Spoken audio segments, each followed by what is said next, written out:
Assalamualaikum warahmatullahi wabarakatuh. Hai, good morning students. Apa kabar anak Miss Nita hari ini? Semoga kita semua selalu sehat dan dalam lindungan Allah Subhanahu wa taala. Baiklah anak Miss Nita, sebelum mulai belajar, ada baiknya kita berdoa dulu ya bersama-sama. Berdoa dimulai. A'udzu billahi minasyaitonir rajim. Bismillahirrahmanirrahim. Rabbi zidni ilma warzuqni fahma wa amalan sholihan maqbula, amin. Anak-anak Miss Nita, jika anak Miss Nita berpergian, gunakan masker ya, serta cuci tangan dengan air yang mengalir jika mau beraktivitas. Nah, simak video pembelajaran berikut ini ya. Hari ini kita masuk tema 6, merawat hewan dan tumbuhan.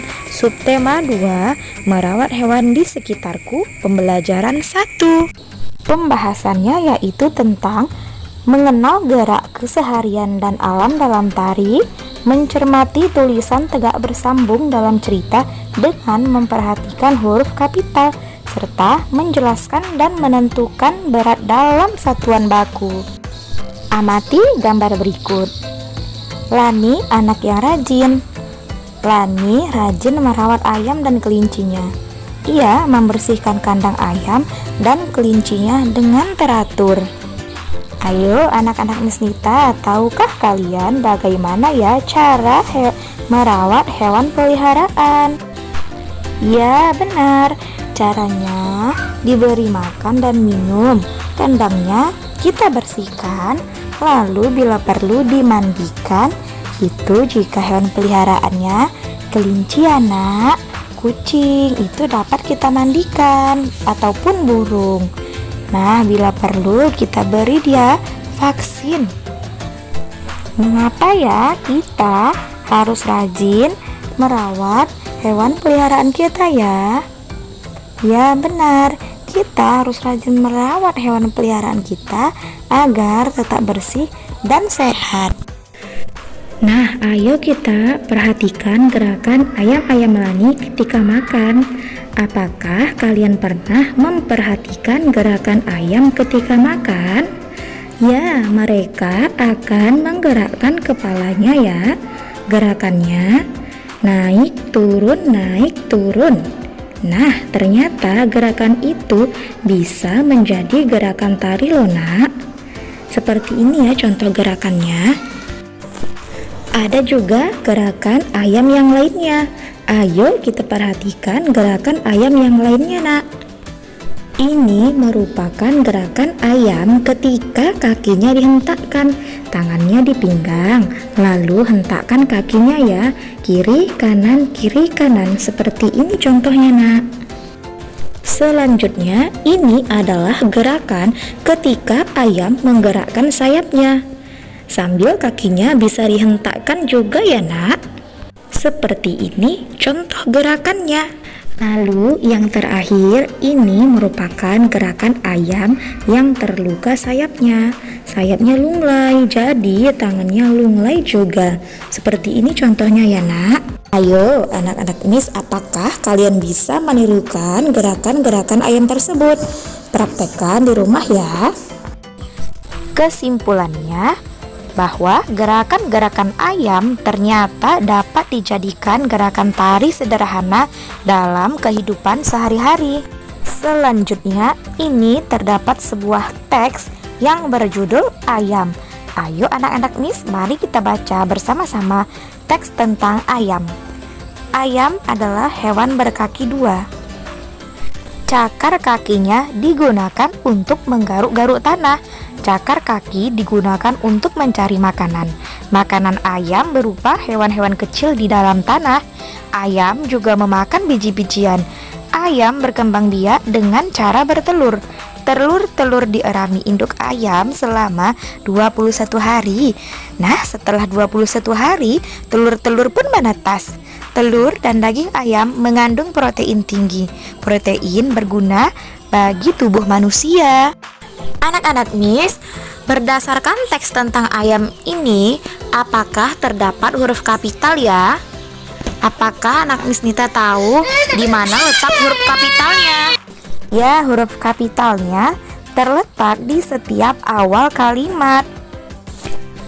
Nah, ini dia. Setiap huruf yang Miss lingkari warna merah merupakan huruf kapital yang letaknya berada di setiap awal kalimat.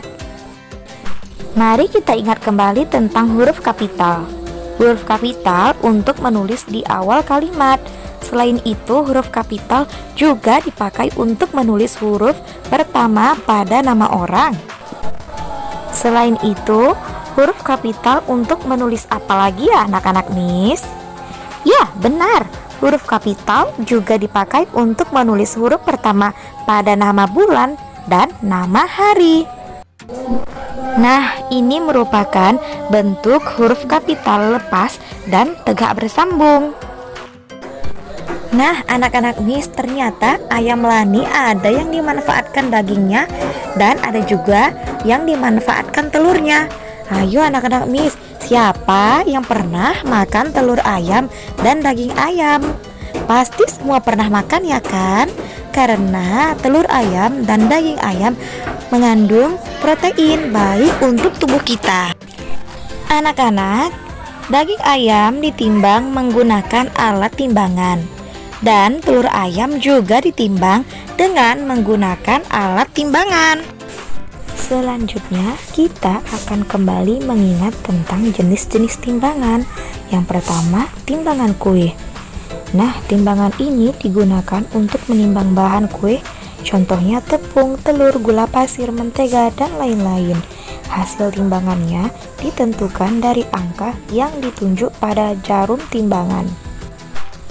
Selanjutnya ada timbangan pasar. Timbangan ini digunakan untuk toko kelontong atau pasar. Contohnya untuk menimbang telur, beras, sayur-sayuran, buah, dan lain-lain. Hasil pengukuran ditentukan dengan melihat anak timbangan. Kemudian ada timbangan digital. Timbangan ini digunakan di pasar swalayan untuk menimbang buah, sayur, daging, dan lain-lain.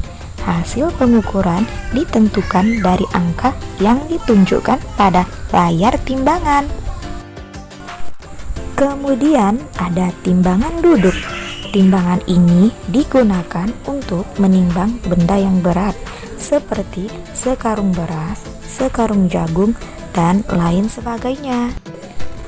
Lalu timbangan emas. Timbangan emas ini digunakan untuk menimbang berat emas. Bisa kita jumpai di toko-toko emas ya nak. Yang terakhir ada timbangan gantung. Timbangan ini digunakan untuk menimbang benda dengan cara digantung. Timbangan ini biasanya juga digunakan untuk menimbang bayi yang ada di posyandu. Baiklah anak-anak, sekian video pembelajaran kita hari ini. Semoga bermanfaat bagi kita semua. Dan jangan lupa untuk mengerjakan tugasnya ya nak. Baiklah, Miss akhiri dengan doa kafaratul majelis. Subhanakallahumma wa bihamdika asyhadu an la ilaha illa anta astaghfiruka wa atubu ilaik. Wassalamualaikum warahmatullahi wabarakatuh.